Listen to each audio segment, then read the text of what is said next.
15 अगस्त 1947 को देश आजाद हुआ। देश की इच्छा के खिलाफ नेहरू देश के प्रधानमंत्री बन बैठे और फिर नेहरू के मनमाने फैसलों का खामियाजा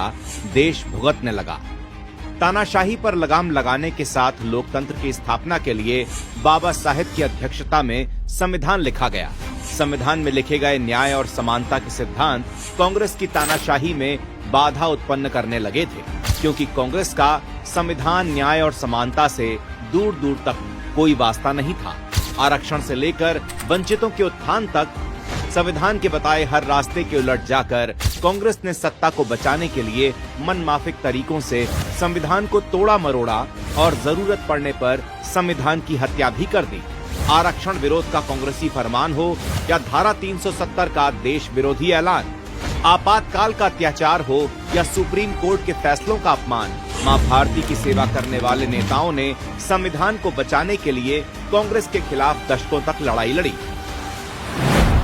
नेहरू ने शेख अब्दुल्ला से याराना निभाने के लिए जब बाबा साहेब के खिलाफ जाकर धारा 370 के द्वारा जम्मू कश्मीर को भारत से अलग किया,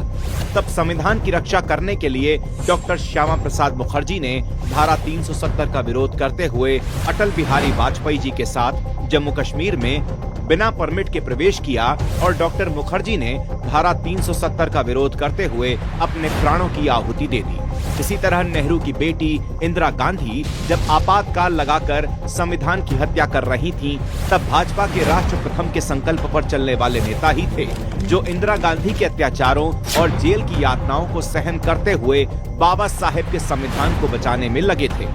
राजीव गांधी ने जब शाहबानो केस में तुष्टीकरण के लिए सुप्रीम कोर्ट का फैसला पलटकर संविधान का उल्लंघन किया, तब भाजपा ही थी जो समान अधिकारों के लिए कांग्रेस का डटकर मुकाबला कर रही थी। नेहरू से लेकर राजीव गांधी तक पूरी ताकत से आरक्षण का विरोध किया गया,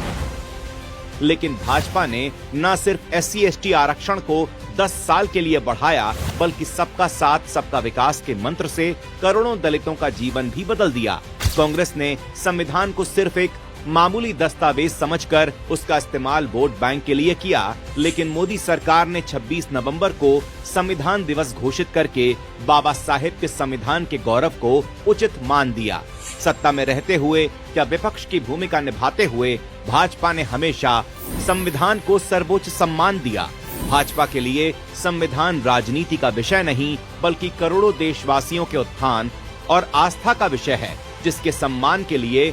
दशकों पहले भी भाजपा ने बलिदान दिया था और आज भी अपने प्रयासों से बाबा साहेब के योगदान और संविधान को संरक्षित कर रही है।